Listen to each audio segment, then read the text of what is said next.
Summer, 1823. The English seaside town of Brighton. Against the grey Channel sky rises something that shouldn't exist. A palace of minarets and domes straight from the Arabian Nights. Impossibly transplanted to Georgian England. 120 rooms. 65,000 square feet. £500,000 spent, over $100 million in today's money. But 3 times, flames consumed parts of this fantasy. 3 times the fire seemed almost inevitable, as if the very ambition that created it carried the seeds of its destruction. How does a dream become a curse? Stand at the entrance today, and the Royal Pavilion assaults your senses with deliberate impossibility. Cream-colored stone facades curve and undulate like tents frozen in marble. Minarets pierce the sky, not the modest spires of English churches, but slender towers lifted wholesale from Mughal India, each topped with gilded onion domes that catch the coastal light. The central dome rises 90 feet, ribbed and swollen like an exotic fruit. Palm trees frame the entrance. Everything about the building screams defiance of geography, climate, and taste.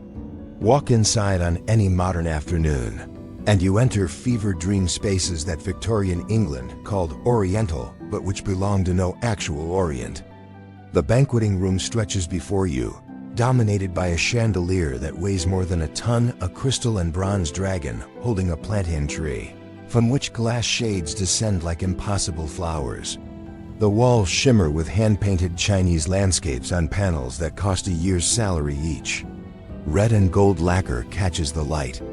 The music room glows crimson and gold, its ceiling a vast cockleshell of painted scales, each surface so densely ornamented that the eye finds nowhere to rest. The statistics alone induce vertigo. The banqueting room table seated 50. The kitchens employed 40 staff just to produce dinners. 400 gas lamps throughout, revolutionary for 1821. The heating system required coal by the cartload. The great kitchen featured the first cast iron and copper palm tree columns in England, supporting a ceiling designed to look like tropical leaves. But here's the uncomfortable truth. This palace was built for a man who never quite became king when it mattered. George IV, Prince Regent and eventual monarch, poured his obsession into these walls for nearly 40 years.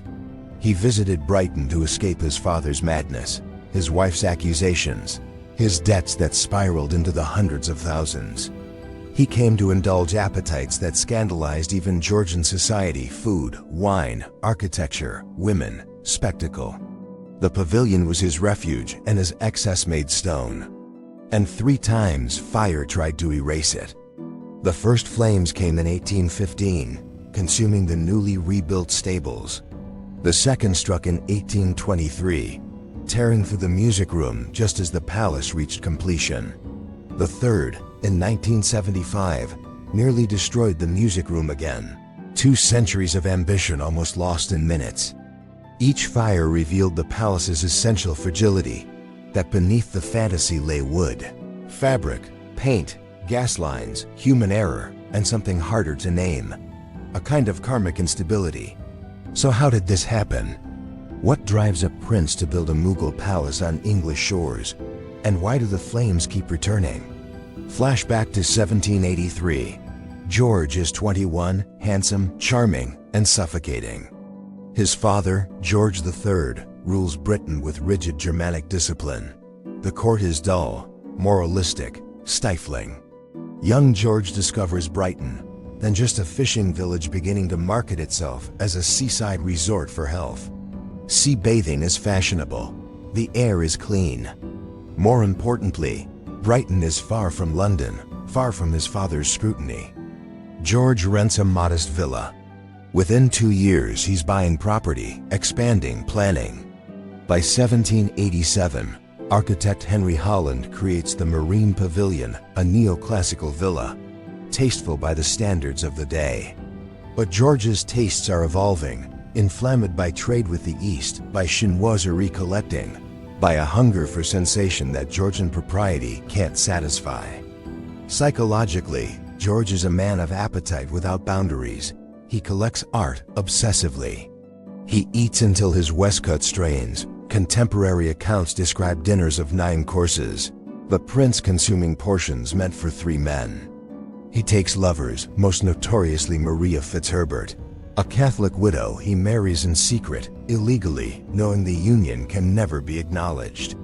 He spends money he doesn't have, accumulating debts that Parliament must repeatedly settle, each bailout accompanied by lectures he ignores.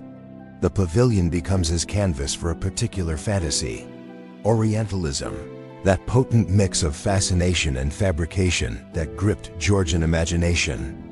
Britain's empire is expanding into India. Trade goods flow back: silks, spices, jade, porcelain. But more than objects arrive. Ideas about Eastern luxury, sensuality, and despotism filter through, distorted by distance and desire. To Georgian eyes, the Orient means freedom from Christian restraint, aesthetic exoticism, and pleasures too dangerous for home, but irresistible to imagine. George doesn't just want to collect Oriental objects. He wants to inhabit an Oriental fantasy. In 1815, as war with France finally ends, George hires architect John Nash, brilliant, unscrupulous, willing to realize any vision if paid enough.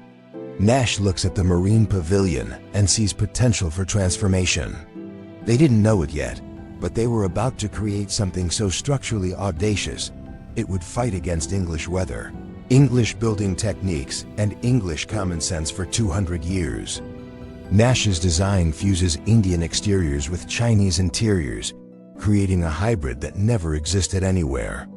He studies Mughal architecture from books and sketches, particularly the Delhi Palace illustrations. For the interiors, he employs Frederick Crace and Robert Jones, decorative artists who specialize in chinoiserie, but on a scale never attempted. The plan is breathtaking, expensive, and fundamentally impractical. Construction accelerates after 1815. Cast iron frames support the dome's innovative, but metal conducts heat and cold mercilessly, making temperature control impossible. The onion domes are constructed from cast iron ribs covered in mastic cement, then painted to look like stone. They leak chronically. The music room's cockleshell ceiling is canvas stretched over wooden framing, painted with thousands of gilded scales, beautiful and wildly flammable.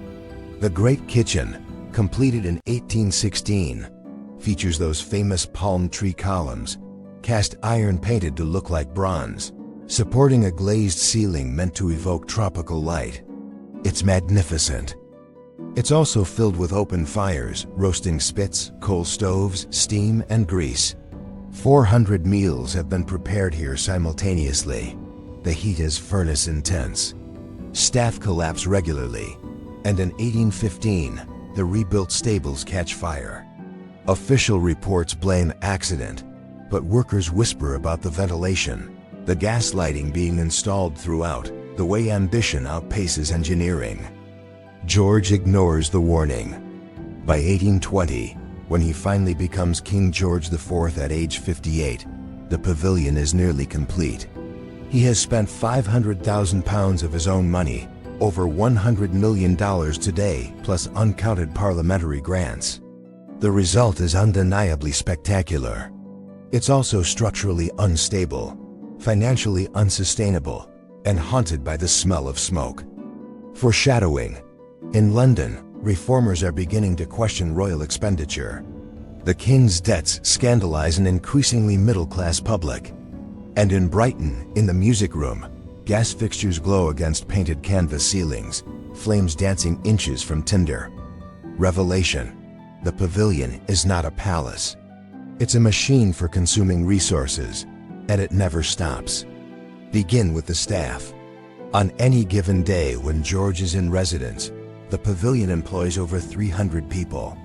The great kitchen alone requires 40 cooks, scullions, and assistants. Footmen, housemaids, valets, ladies' maids, porters, lamplighters, coal haulers, gardeners, stable hands. The labor is endless and invisible. They inhabit the basement corridors and service wings, a shadow world beneath the fantasy. Their routines start before dawn. Coal must be hauled to feed the hypocaust heating system, an ancient Roman technology Nash adapted. Where hot air flows through channels under the floors, it devours coal. On cold nights, the furnaces burn through 3 tons. The heat rises unevenly, the banqueting room swelters while bedrooms freeze. Staff tend gas lamps constantly, adjusting flames, replacing broken mantles, terrified of leaks. Gas is new, dangerous, mesmerizing. It smells faintly of sulfur. One careless moment, one leak meeting a candle, and fire becomes inevitable. The arithmetic turns brutal fast. Annual maintenance costs exceed £30,000, roughly $6 million today. This doesn't include staff wages, food, fuel, George's personal expenditures, or repairs. The gas system requires constant updates. The cast iron domes corrode in salt air, needing repainting every few years. The mastic cement cracks, letting rain seep in, rotting the wooden structures beneath. The painted silk wallpapers fade and mildew. Carpets wear through. The dragon chandelier's bronze tarnishes. Everything demands specialist craftsmen at London prices. George's entertainments compound costs. He hosts banquets where the table groans under 40 dishes, elaborate theatrical presentations in the music room, private parties that last until dawn. The wine cellar empties and refills monthly. Exotic foods are sourced from London. Turtles for soup, pineapples grown in hothouses, French champagne by the case. A single dinner can cost what a laborer earns in 5 years. Behind closed doors, dysfunction metastasizes. George's marriage to Queen Caroline is a public catastrophe. They separate immediately after producing 1 child, spend decades in mutual loathing, and Caroline's attempts to claim her place as queen become a national scandal. She dies in 1821, possibly poisoned by the stress. George's relationship with Maria Fitzherbert collapses under the weight of secrecy and his other infidelities. He retreats deeper into the pavilion's fantasy, gaining weight until movement becomes difficult, suffering gout, dosing himself with laudanum, growing paranoid and erratic. The human cost among staff is harder to document, but no less real. Kitchen workers endure temperatures exceeding 100 degrees, burns from open flames, scalding from steam. A scullion earns perhaps £10 annually less than 1% of what George spends on a chandelier. They work 18-hour days. They sleep in unheated attics. The glamour never touches them. The environmental impact radiates outward. The pavilion's coal consumption contributes to Brighton's air pollution. The gardens require water diverted from local sources. Sewage disposal is primitive cesspits overflow, contaminating groundwater.